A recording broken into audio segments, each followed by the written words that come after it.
AJ Styles and Dragon Lee capture tag championship gold. Yes, that's right.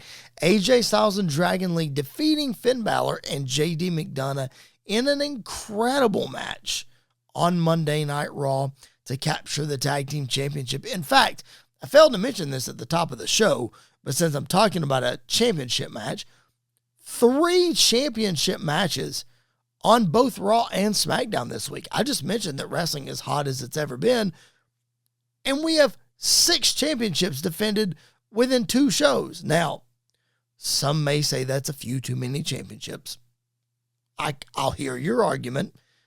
I could potentially side with it as well, but nonetheless, a big 2 shows this week between Raw and SmackDown. AJ Styles and Dragon Lee capturing tag team gold. Now listen, I know that the tag team titles go through ebbs and flows of how much they mean, how important they are, how much of a spotlight is on them. And so one can make the argument that it doesn't matter that AJ Styles and Dragon Lee are the tag team champions because nobody's going to remember it. Well, that's possible. But AJ Styles finally has gold around his waist again in the WWE. So, if you're watching live on YouTube, yes, I'm trying to pull up the Monday Night Football game. I have fantasy football writing on this, and I'd like to have it on while I'm doing this show, but I think fantasy football is going to go down the tubes this week. Thank you, Andy York.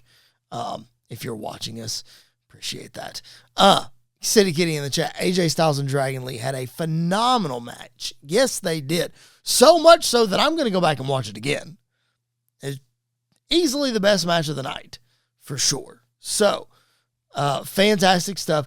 I just love that AJ Styles has gold again. You know, AJ has been very public over the last month or so, especially in the build to the match with John Cena at Crown Jewel, that AJ's not going to be around much longer. And he has been very vocal about not wrestling in his 50s. And he's getting close, ladies and gentlemen. I think he's 48.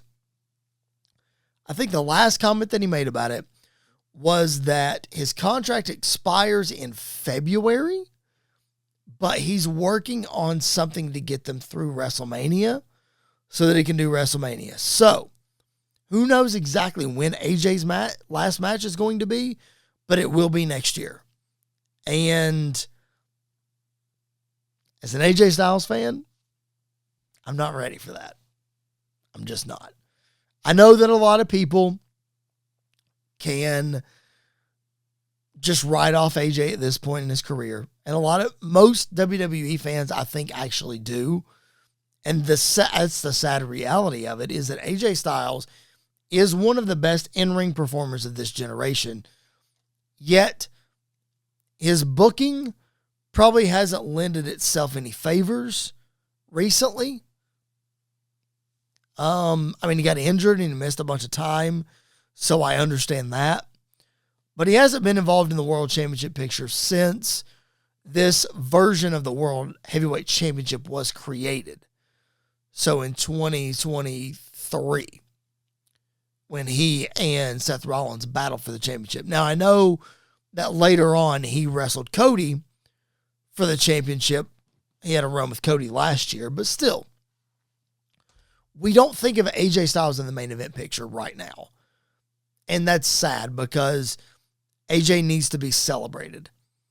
AJ deserves to be celebrated, especially on his way out. People are forgetting, I think, just how good AJ Styles was when he came into the WWE and just how much of an incredible rookie year that he had when he got to WWE, winning the World Championship in his first few months and holding the title a second time for a whole year. Like, AJ's done some stuff. So I know he's not going to get the John Cena treatment on the way out the door, and that's fine. But I just hope that WWE does something special for AJ Styles on his way out. Putting tag team gold on him, okay, that's cool. Maybe that's the only championship that he's going to win between now and retirement. I don't like it. I think he should be world heavyweight champion. I think we should have had a scenario where he won the match tonight, and then AJ Styles was the one to face CM Punk as Saturday night's main event. You imagine how many heads that would turn? I mean, come on. It's another thing I would have booked. WWE, listen, WWE just needs to come calling to Squared Circle Radio. We got tons of ideas. Might not all work for you, but they're going to work for us. AJ Styles, I'd have had him win that championship match. All that to say, AJ's career is coming to a close, and it's very sad, but it's coming. Whether we like it or not, it's going to happen. We're going to celebrate him on his way out, and then following that as well. All right. Let's talk about some Friday Night SmackDown notes. Appreciate you guys again being with us. Like the video if you haven't already. Drop those comments and questions in the chat. Would love to get to each and every one of those. And even if you're watching the replay, drop those comments in there. We had some really strong viewership, at least comparatively speaking, on our channel. Some really strong viewership on the long form show, which I appreciate. Thanks so much. But then a couple of the cuts that we posted from our last episode, some strong viewership on those and some comments and stuff. Thank you all so much for doing that. And if you subscribed because of those things, thank you for doing that. Again, just help us build this community. One of the best ways for you to help us build this community is to share this show on your social media platforms. Yes, that's right. You have a social reach that I'm never going to be able to get to. So if you share it on your social with your friends that are wrestling fans, bring them into this show together, that just helps build this community so much. So if you guys would do me that favor, share this show on your social media. Tell a friend. I know you got friends that like wrestling. I know you do. Tell them about the show. Have them come along for the ride. That would be very much appreciated.